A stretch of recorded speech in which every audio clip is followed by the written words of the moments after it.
All right, we've been learning about Dia de los Muertos, or Day of the Dead. So for our project today, we're going to make a calavera, or skull. And in Mexico, for Dia de los Muertos, skulls are actually used as decoration. They're not seen as strange or creepy at all. They're actually decorated with flowers and lots of bright colors. So the first thing we want to do, now I want you to do this in pencil, but I'm going to do it in marker so that it shows up clearly. I want you to make sort of an upside down pear kind of shape for your skull. And then we're going to draw in eye shapes, big hollow eye sockets.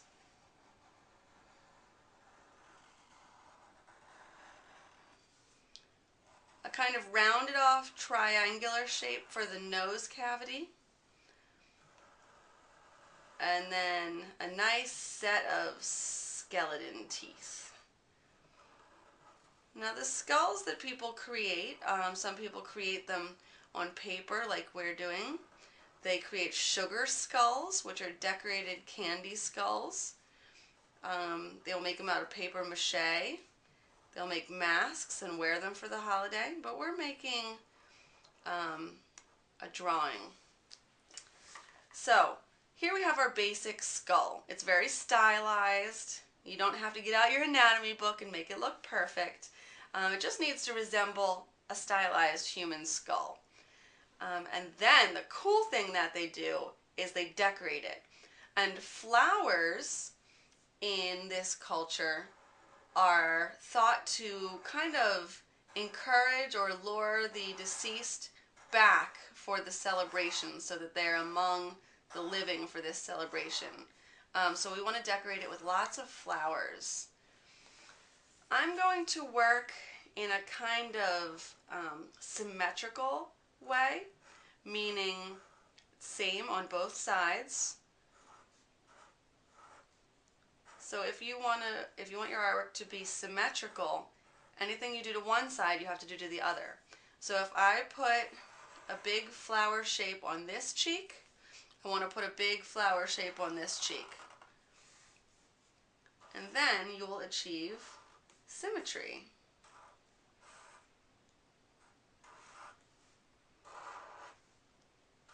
Now you'll be doing this part in pencil, but you're going to outline with black later because we want to achieve contrast,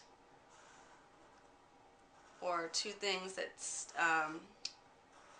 stick out against one another when put side by side. So the black outlines will contrast against the bright colors that we're going to use in our skull picture. All right, let's see. Often they put a cross on the forehead. So I'm going to put a cross on my forehead. I'll decorate it with some smaller flowers over here. Lots of flowers and swirly shapes. Now some of you might not be accustomed to drawing flowers on things, maybe that's not your thing, but to keep it culturally accurate, I want you to really just use a lot of flowers. You can also explore with some swirly vines, lots of natural elements like that. And right now you'll see me decorating the outside. You want to decorate around the skull as well as on the skull. And see how I'm keeping it symmetrical? One thing I do to one side, I have to do to the other side. I want you to try that on your own skull drawing. Okay, I have a lot of flowers. Let's get some of these swirly vines in. I'm going to put a swirly vine over here. That means I need a swirly vine over here. Let's get some nice leaves coming maybe up onto the skull like that. I'm going to color those in. Let's put some swirly vines above the head.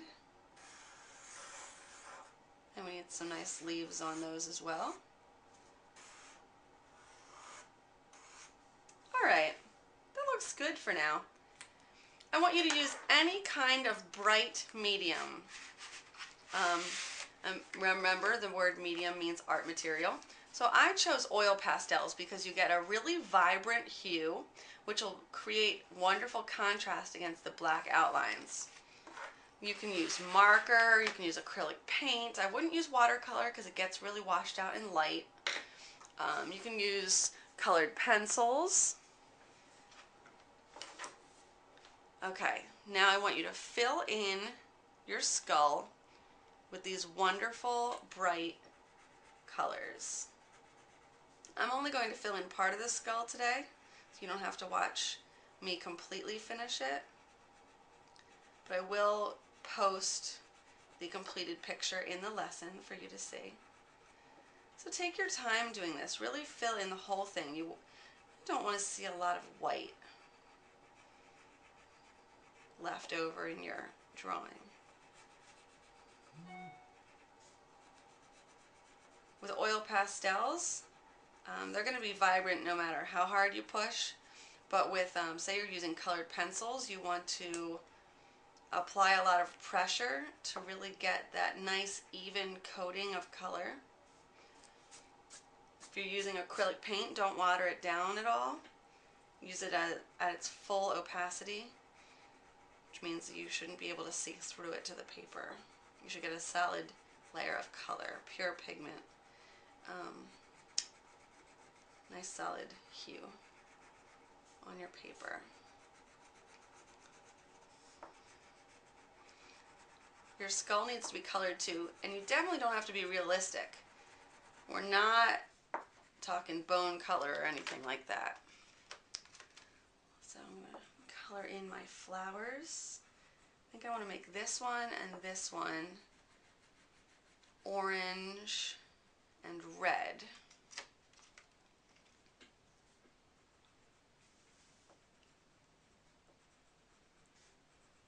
And if you color over your pencil lines, that is perfectly fine because, as I said, we're going to go over with black at the end.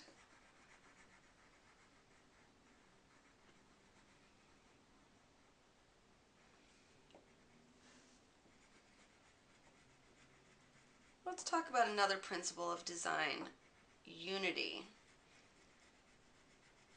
Unity means repeating elements in an artwork to unify it or make it look kind of like the same theme for the whole thing.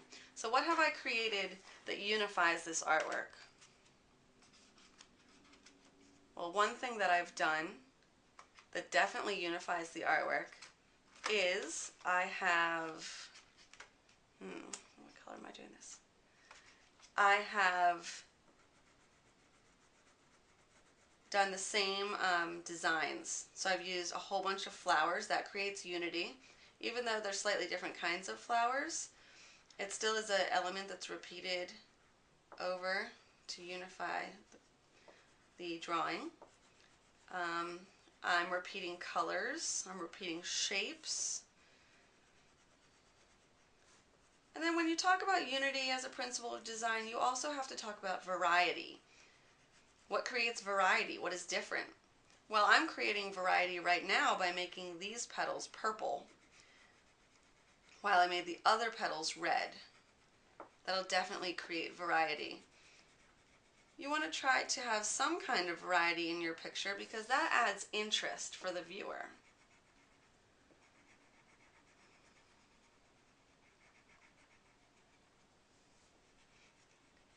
Skull decorations for Dia de los Muertos are always very bright and festive. Like I said, yes, it's a holiday having to do with the deceased, but it's a joyous occasion. And they celebrated the lives that the deceased once lived, rather than mourn the loss of them in their lives. People actually write funny poems that almost poke fun at the deceased, and they read them together. And they laugh. They talk about the good times that they had with their loved one. People even dress up as skulls. They have parades.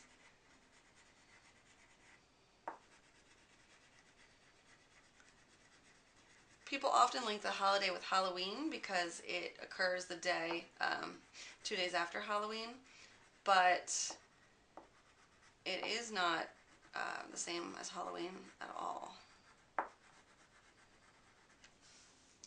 However, they do dress up like people dress up for Halloween.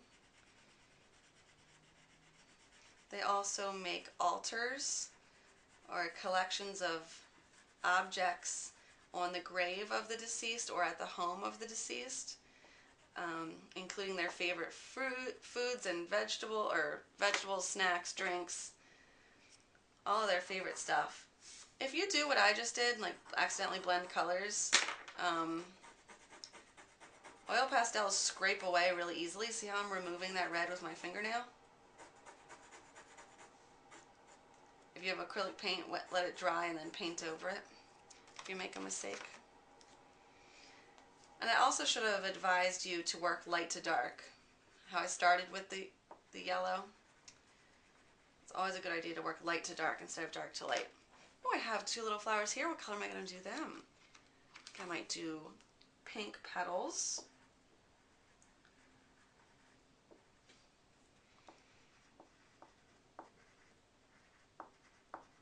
With, let's do red on the inside. There we go. I'm going to make an orange cross on the forehead. And the teeth can stay white. Now when you're done, I'm going to fast forward. I'll do the outside on my own time. But when you're finished, you need to do two things. Outline all of your shapes carefully in the same medium. So I used oil pastels, so I'm outlining in oil pastels. If you use marker, outline in black marker. If you use paint, outline in black paint. And we're creating bold outlines. Remember how I said it would create contrast? Look at this bold contrast. Bright colors against bright colors against black outlining. Wonderful. And then you want to color in, the other thing you want to do is color in your eyes and color in your nose cavity, because these are actually holes on the skull, so they need to be colored in solid black. Sometimes people put flowers in the eye sockets as well. You're welcome to do that if you wish. If you find that you're getting the medium on your hand, you can always put a scrap piece of paper under your hand as you work like this to keep your paper clean and your hand free from getting the medium on the paper as you move around. Then you also want to kind of work to the side of your artwork, so I'm not like on it the whole time. I might actually rotate this to do the other eye so I can not put my hand over the whole artwork. You want to make these blacks very solid. It's almost like a coloring book. You made your design and then you're filling it in with color.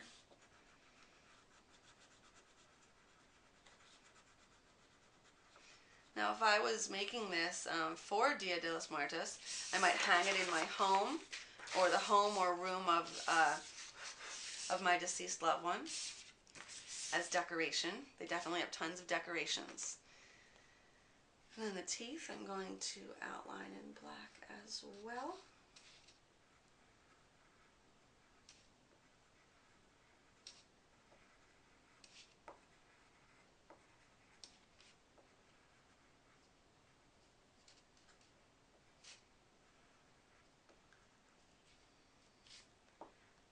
Make sure everything's outlined. If you think you outlined everything, hold it far away from your face and see if you missed any lines, because you might miss a few.